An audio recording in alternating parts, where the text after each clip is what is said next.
All right, welcome to episode 33 of the Cigar Snob podcast. I'm Nick Jimenez. I'm here with Eric Calvino. Hello, hello. And Ivan Ocampo. Buenos dias. Buenos dias to all. Today we are smoking something from the Cigar Snob Vault. Also going to be talking about a bunch of sports stuff, some cigar news, also some news from the entertainment world, some sad news that people have probably been made aware of. Today is June 8th. Before we get into all that, a word from our sponsor, Villiger Cigars.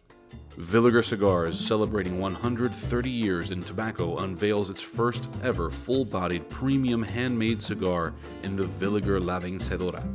The Villiger La Vencedora is the follow-up cigar to the highly acclaimed Villiger La Flor de Inclán and Villiger Sandoro Colorado. This Nicaraguan puro, wrapped in a beautiful Nicaraguan Habano puro wrapper, boasts a potent, full-bodied smoking experience featuring highly seasoned, hearty flavors. The Villiger La Vencedora, which translates to the Victor, emits a billowing aromatic smoke throughout the smoky experience.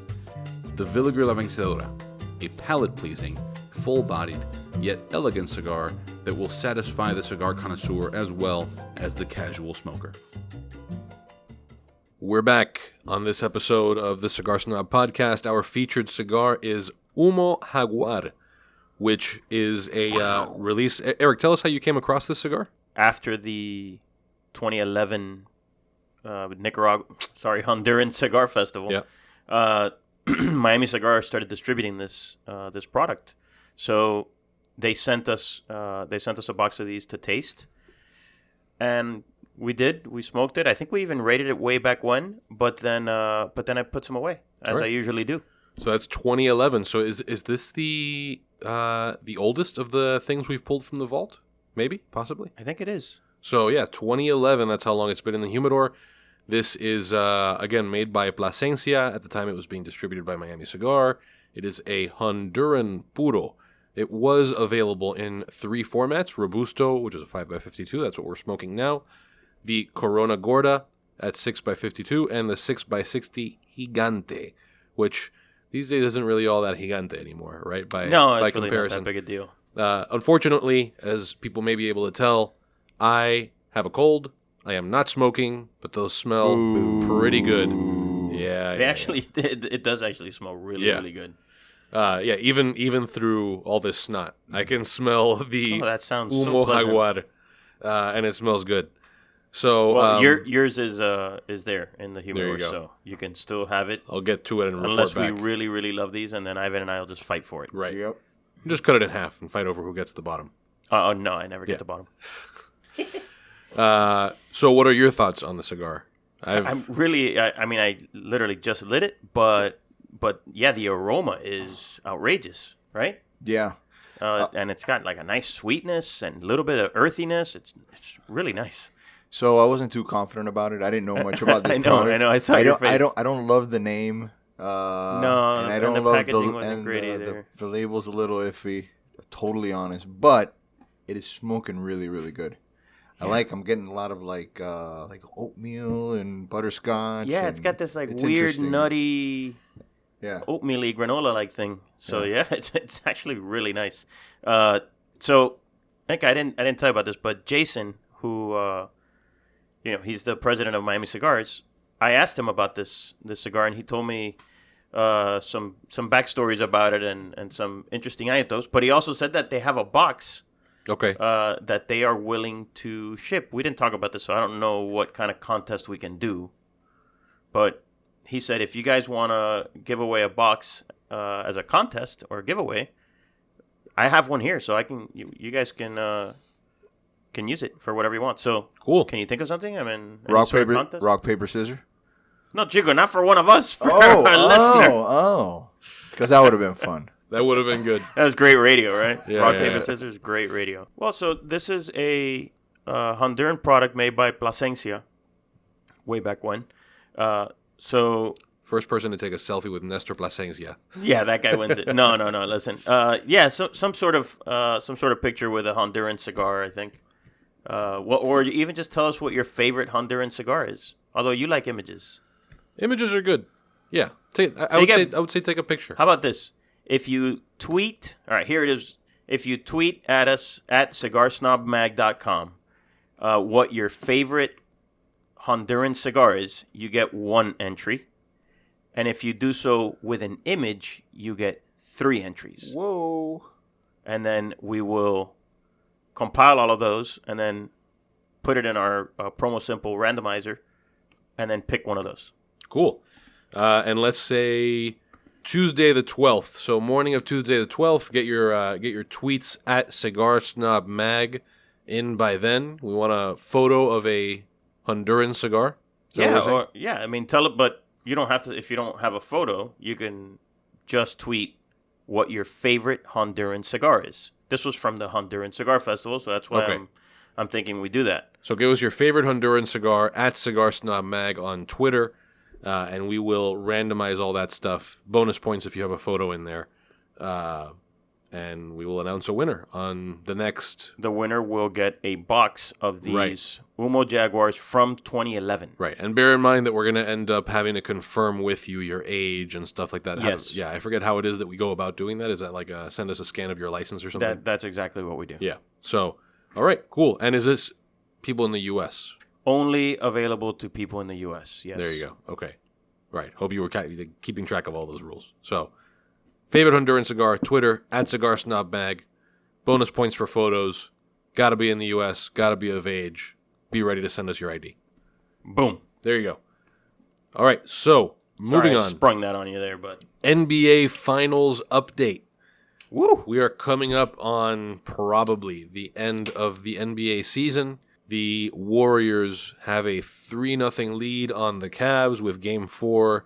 Is that tonight? That is tonight. Tonight in Cleveland. The obvious question here is, will we see a sweep? They got the brooms out. Yeah, I'm feeling broomy. Yeah.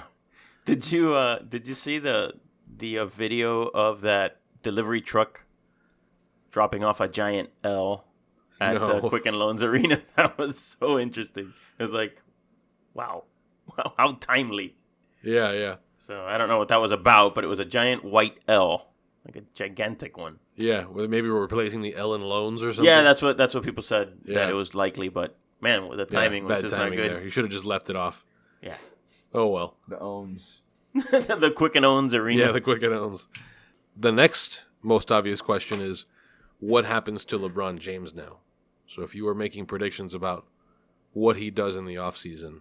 Going back to Miami. No, I don't know. No way. No, I don't think so either. But that'd be nice. I wouldn't mind it. What are you thinking? Probably sticks in Cleveland. Stays in Cleveland? Really? I don't see that, man. That's what I don't see that. If I had to guess, that's what I would say. But I'm not sure who's on the block in free agency. I would think that unless you can get like a Kawhi Leonard up there or something like that. Yeah. But otherwise, I think it's Houston or Philly. Houston or Philly. Like, can you even bring in a player of LeBron's pay grade when you have like a Harden? But if you brought in a KD with a Curry, if you brought in a KD with a side of Curry, of course you can figure this out. So I don't know, man. Yeah, but, who knows? I hope he ends up here. I do not hope he ends up here. I do. Yeah, he's got way too much pride to. He's already been talking about Dwayne Wade. No, I don't think it's going to happen. Yeah, but. Not happening. Yeah. All right, and finally, Ivan recommended HQ Trivia on a previous episode of the podcast. We will note this is your last chance to get one of these NBA Finals prizes that they're doing. Assuming that there's a sweep, it will be your last chance. Right, yeah. This may be your last chance. So they did $100,000 in game to one. win 25 cents. No, some of them have been bigger. Like what? I forget what the numbers were, but I think like last night it was somewhere in the $10 or $20 range. Whoa! But you got gypped because you are a past winner. I am a past winner. I have 26 cents. Everybody keeps taking the penny away from me. Sorry, Nicholas. 26 cents. So it's $400,000 the night of Game 4. If it goes 5 games, they'll do $500,000. 6 games, $600K.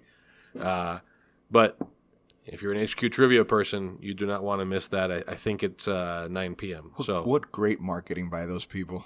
Yeah. We're like promoting it's like it's going to be a $400,000 prize, and then Yeah, well, I mean, here comes your check for freaking $1.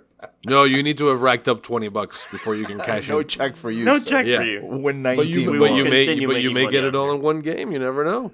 Yeah. All right. With that, we will shift to a word from our sponsor, the company that makes everyone a winner. El Galan Cigars. Oh, yeah. Oh, yeah. You don't have to wait until you have 20 cigars to cash out. Mm-mm. El Galan Cigars will let you take just one. El Galan Reserva Especial comes in 4 sizes, all box pressed.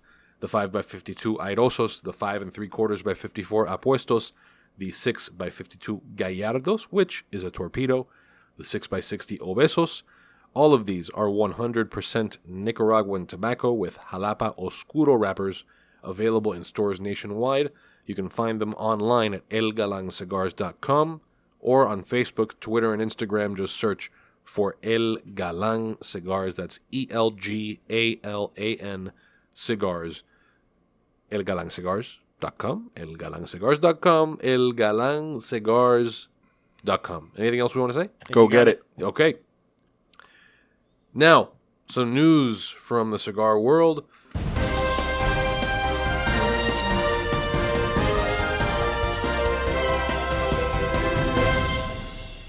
Black Label Trading Company announced the release of a cigar whose name might sound somewhat familiar. The company's Fábrica Oveja Negra in Estelí will be manufacturing Leaf by James, which is a collaboration with Island Jim Robinson, who you know from other products like Leaf by Oscar and Leaf by... who else has leaves? Esteban. Leaf by Esteban. But hey, you also might know him from the current issue's photo shoot. Correct, yes. Which was sponsored by Island Jim. Yeah, and he makes some appearances in some... I thought that was really clever that Yeah. The ads that they placed inside the photo shoot looked like part of the photo shoot. That was really well done.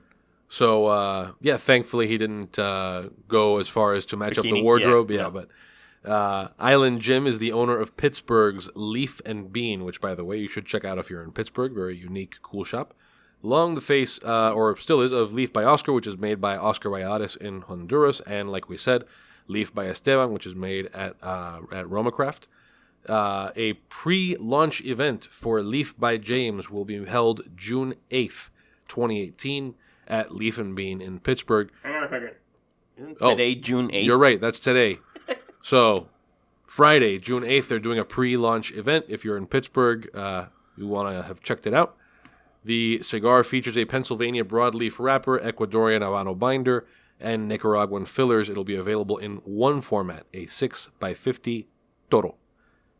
Next up, Camacho announced that it'll introduce the Camacho Liberty 2005 Throwback. Yeah, I plead the fifth. Throwback. I like that. 2005 Throwback. The Liberty series has been around 16 years and is now a highly anticipated annual release. The 2005 edition was among the most acclaimed and limited releases of those Liberty series cigars.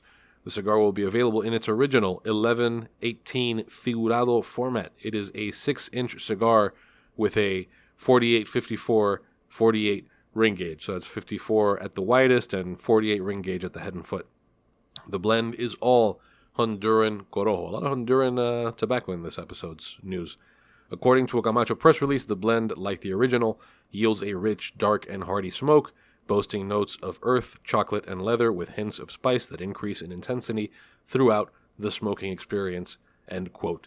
Only 30,000 cigars were made. That's 1,500 boxes, $22 per cigar, or $440 for a box of 20. That's how many cigars were available for the U.S. market. Finally, Kurt Kendall, who you may know as the owner of the 724 brand, spoke with us recently about some expansions to his Twins smoke shop business in New Hampshire. So we're going to cut in some audio here of Kurt telling us all about the expansion and what you may be in for if you are traveling in the New Hampshire area and want to stop by. Well, the project started in 2014 when I purchased a 9,000 square foot building in Londonderry, New Hampshire. And it was about a tenth of a mile away from my current location, which I had been in for about 17 years. We moved forward with this building, and our goal was to design the finest cigar lounge and cigar retail shop in the country. So from all my travel around the country and doing promotions and visiting cigar shops, I had taken all the best ideas I could find and decided to pour it into my own place. So we built and created a twin smoke shop called World Headquarters. It is a 9,000 square foot building. One entire floor, about 3,300 square feet, is our retail store.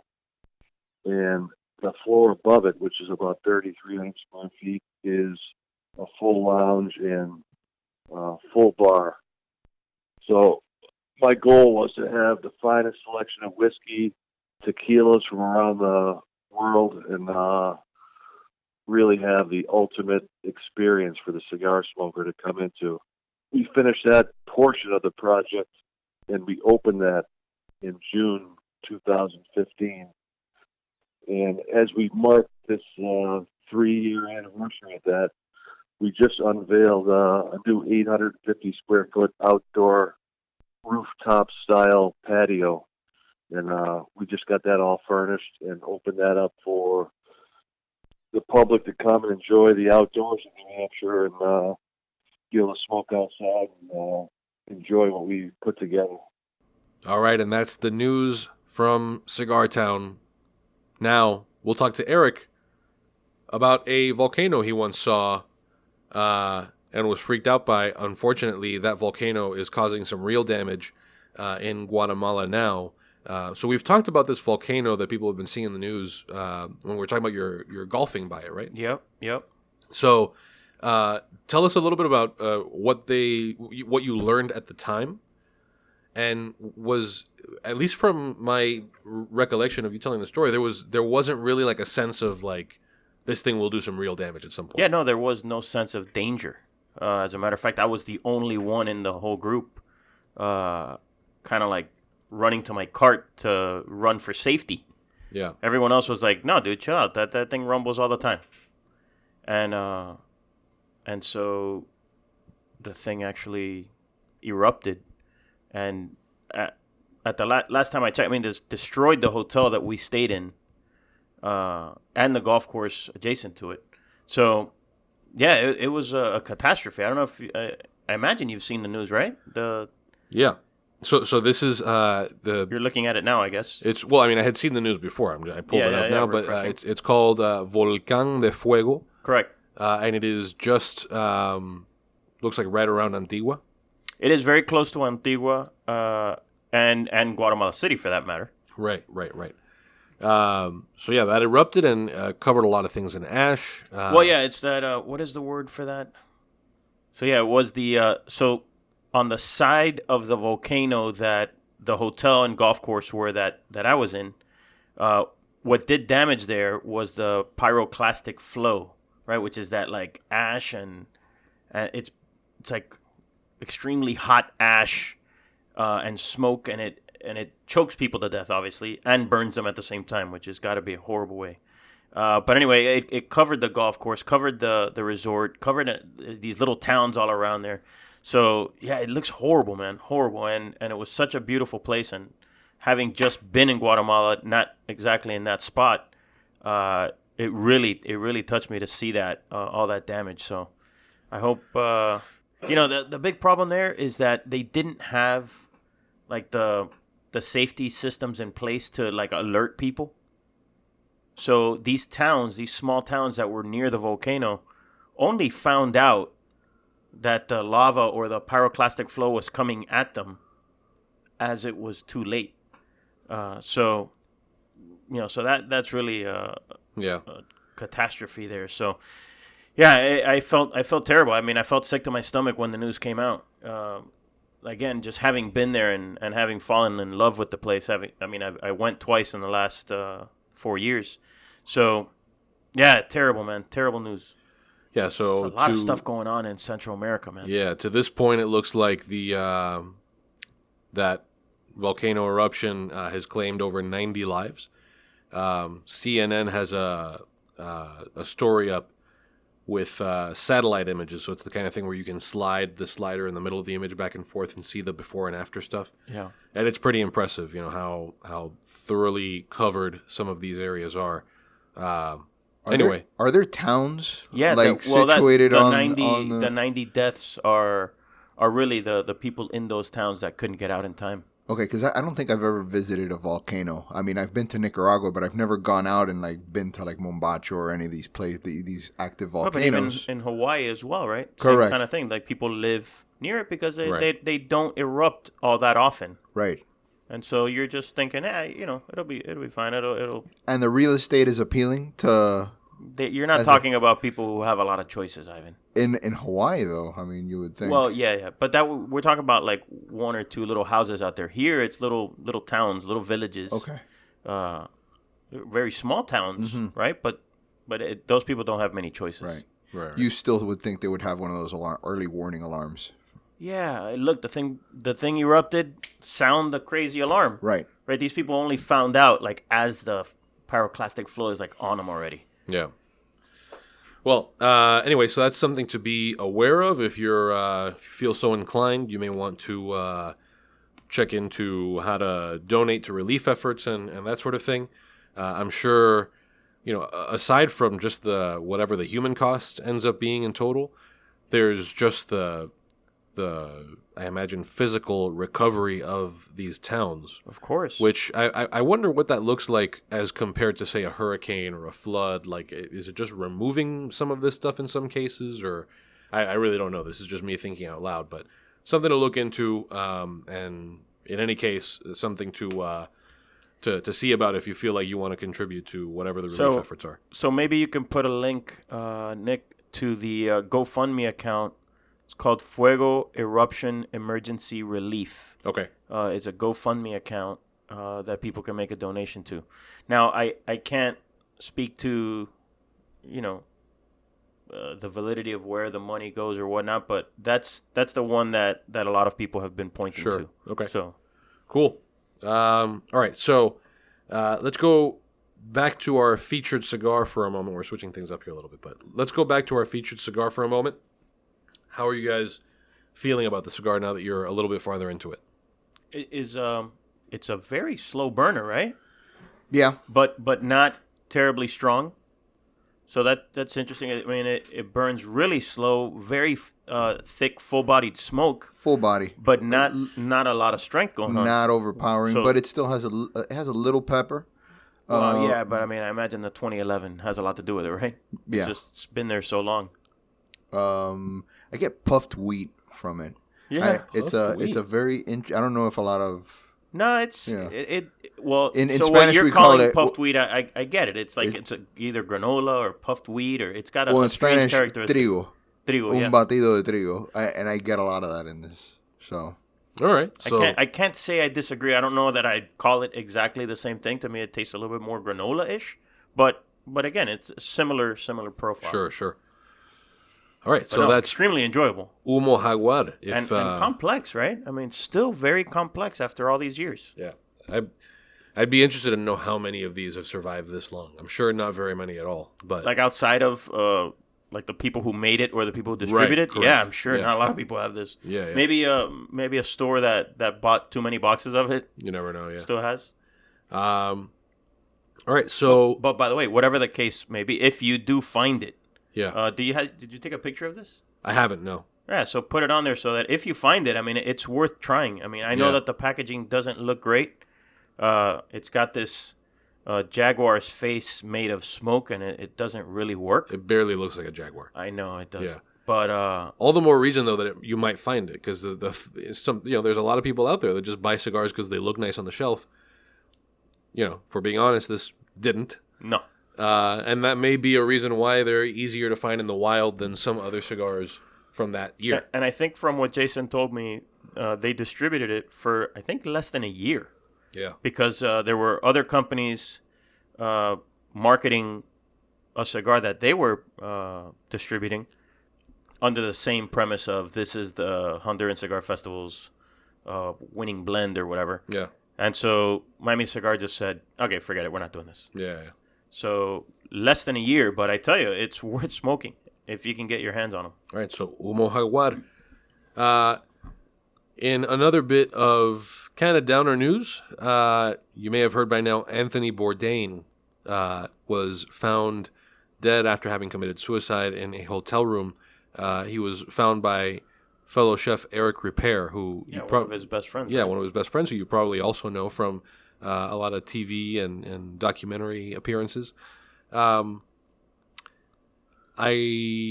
feel like we're probably underqualified to get into, a lot of the suicide, mental health stuff. Sure. Although, I guess it bears mentioning that, without really knowing why he killed himself, it sort of always feel obligated to throw out, like, look into places to get help and all that stuff if you feel like you're on the brink of something like this.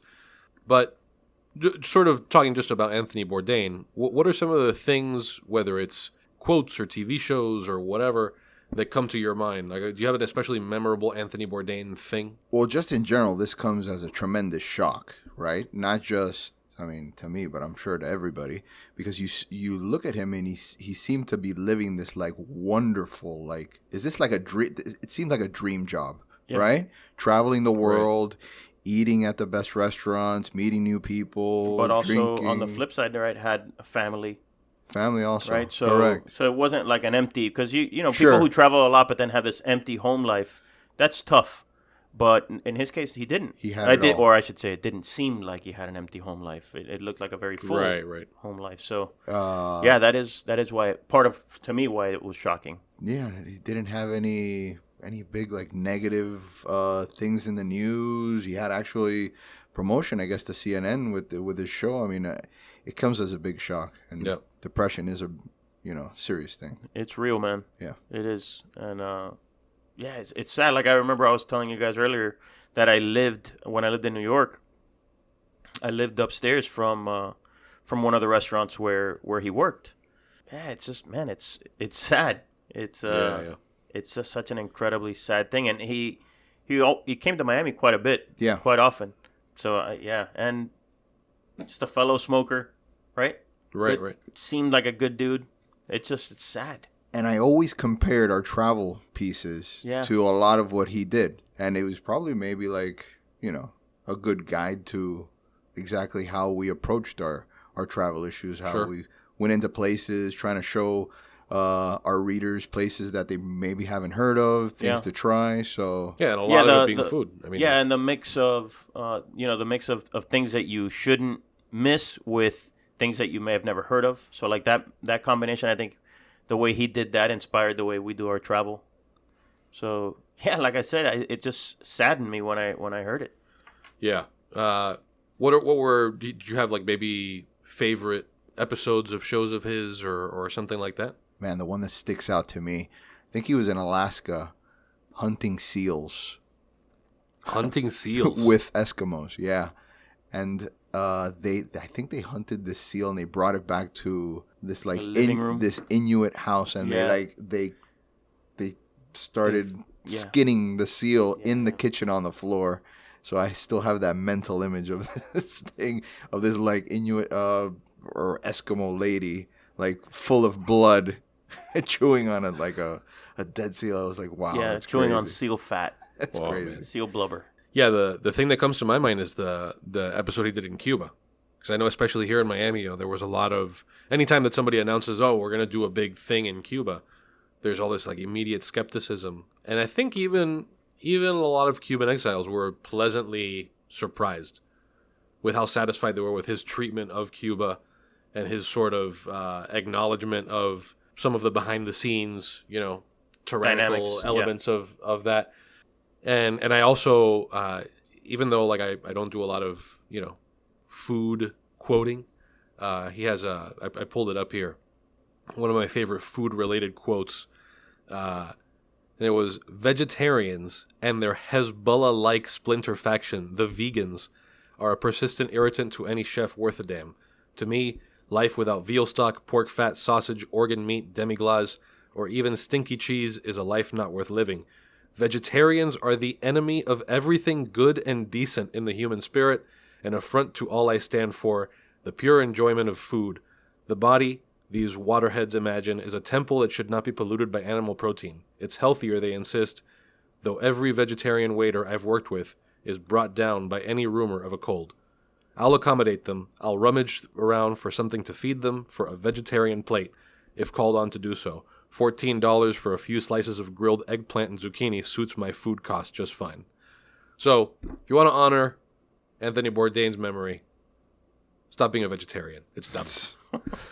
But just reading that, I mean, he was such an amazing writer. Yeah, which I think is the other thing, right? Is among the celebrity chefs, he was probably the best at telling those stories and as a not just a writer, but as a speaker. And I mean, I never ate any of his food, but it wouldn't surprise me to. I imagine that his food could only be so much better than he was at this. Like you'd probably have a tough time saying like he was clearly a better chef than he was a TV guy. He was a better TV guy than a lot of career TV guys. Oh, for sure. I mean, and listen, the restaurants that he worked in New York weren't, there weren't any culinary masterpieces or Michelin stars being won in those places. I'm not to belittle his chef career. Sure. But clearly, what he did after being a chef, was far more impactful.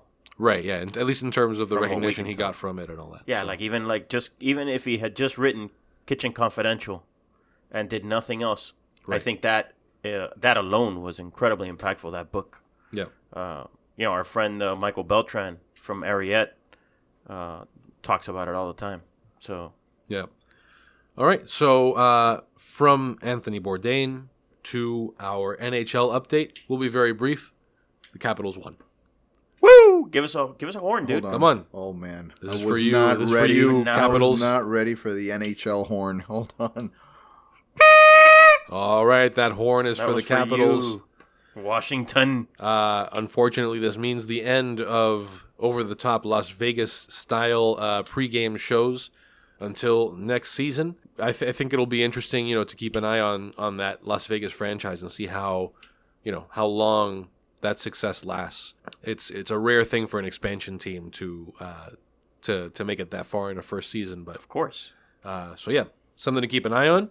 Okay, and then in our last sports update, Saturday, UFC 225, Yoel Romero versus Robert Whittaker. This is a title fight. I think they're fighting for the middleweight title.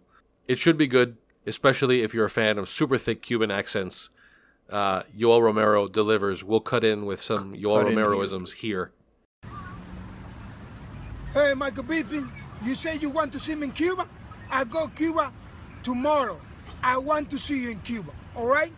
You said the media day, you come in Cuba, but you never coming. So you want it? I go London, Manchester, wherever you want. I want to see you face in the octagon. So they have got the people child. You need respect for my country. That's it, Cuba, man. I see you wherever when you want, in London, in England, wherever when you want, fight with me. You scared. You scared about me. Yeah. Best excuse to use Joel Romero. For sure. It's not Joel. It's Yoel. Yoel. That's how you have to say it, though. Yoel Romero. Whatever when you want. So, recommendation here before we go into our parting recommendations. This is going to be a rematch, and the UFC has the first fight for free on YouTube. If you're into watching fights, that is a fight worth watching. It's one of those where they go the distance, and by the end of it, it's like they can barely move. They're just so exhausted. But definitely want to try to watch that before you watch this rematch. It should be a very interesting fight. The undercard, I think, has I forget who he's fighting, but CM Punk. So if you're a wrestling fan, CM Punk was embarrassed the first time he went out in a UFC fight. Looked totally unprepared, but he is back. Who's your favorite wrestler all time?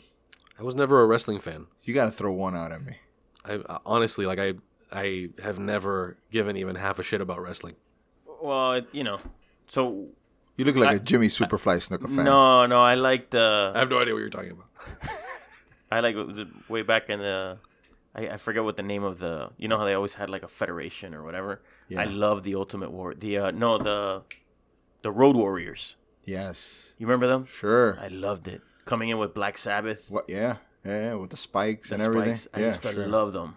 I mean, until that one fateful day that I finally convinced my dad to take me to see a wrestling match, and seeing it in person just made it all incredibly fake, and I was disenchanted and never saw a wrestling match again.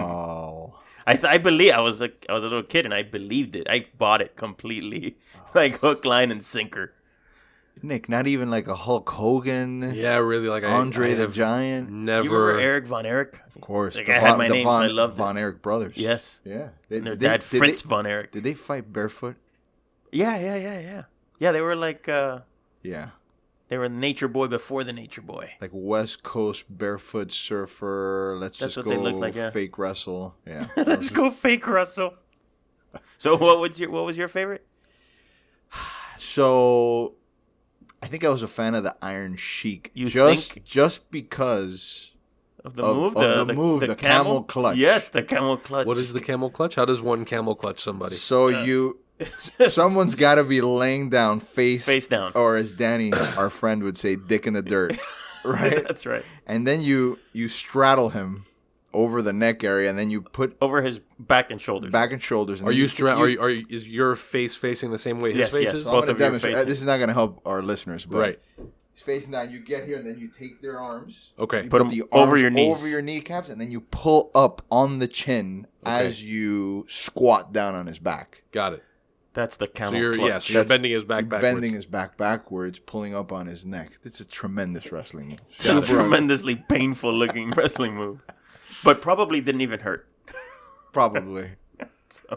Okay, so there's that. That's that. How's that for a sports update? Yeah. That may have been the most in-depth sports update we've ever had. All right, with that, here is a word from our sponsor, Villiger Cigars. Villiger Cigars is celebrating 130 years in tobacco and unveiling its first ever full-bodied premium handmade cigar in the Villiger La Vencedora. It's a follow-up to the highly acclaimed Villiger La Flor de Inclán and Villiger Sandoro Colorado. The Nicaraguan Puro is wrapped in a beautiful Nicaraguan Habano Oscuro wrapper and boasts a potent full-bodied smoking experience featuring highly seasoned, hearty flavors. The Villiger La Vencedora is a palate-pleasing, full-bodied yet elegant cigar that will satisfy the cigar connoisseur as well as the casual smoker. Make sure that you visit Villiger online at villigercigars.com. Check them out on Facebook, facebook.com/villiger.northamerica. Twitter at Villiger Cigars, that's cigars with an S at the end, and Instagram at Villiger Cigar, just Villiger Cigar, no S at the end, on Instagram.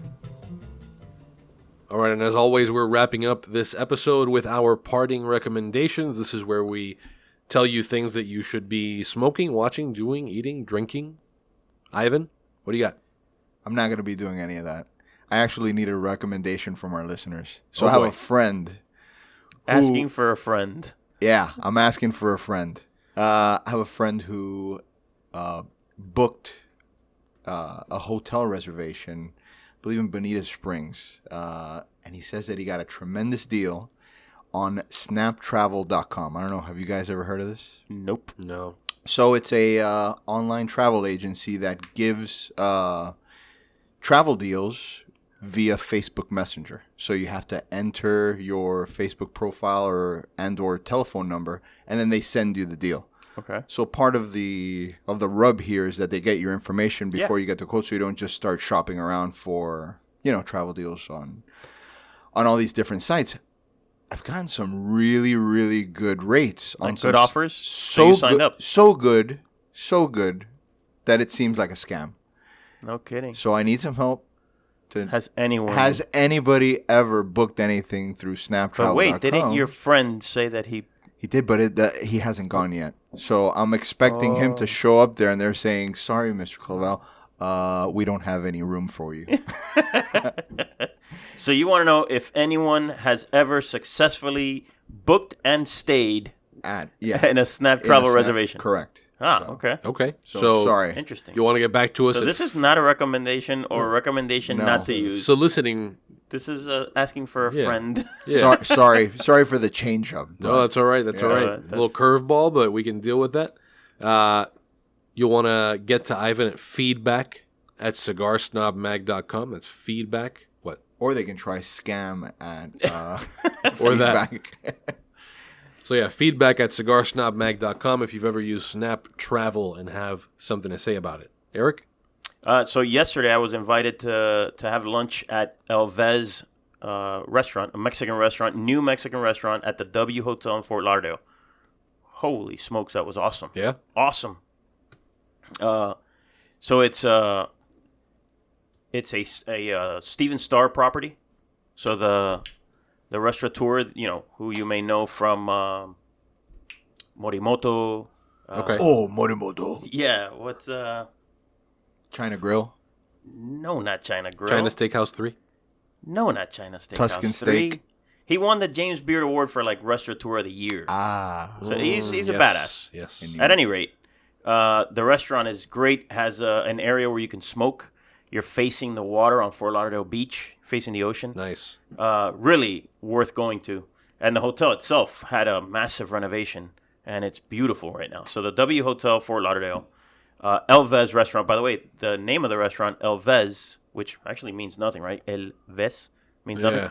He got the name from a Las Vegas Mexican Elvis impersonator who calls himself Elvis Presley. Nice. Whoa. So that's where he got the name. That's good. So yeah, I thought that was good, but more importantly, the food was awesome.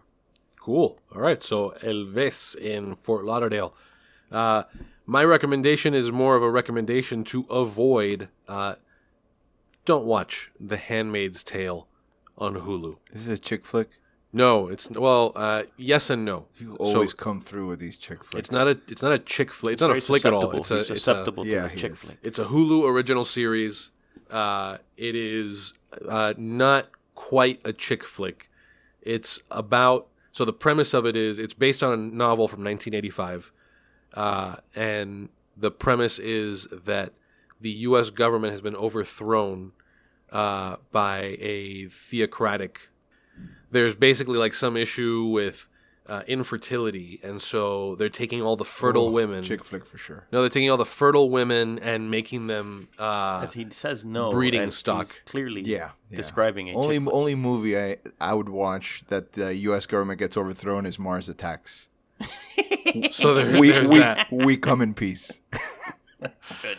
In this case, the invaders did not come in peace. Anyway, it's terrible. It's a super predictable, every cliche trope about the patriarchy or whatever. Mars Attacks was more creative than this series. So anyway, my recommendation: do not watch The Handmaid's Tale. It is caca. Anybody else got things they want to say? I'm still enjoying this Humo Jaguar. Humo Jaguar. Yeah. How about you? Go out and smoke some Humo Jaguar and El Galán Reserva. Ooh. And Villiger while you're at it. And Villiger, too. Yeah, sure. Smoke all the things. Cool. All right. All right, y'all. Thank you very much for listening to the Cigar Snob Have Podcast. a good weekend. Take care. See ya.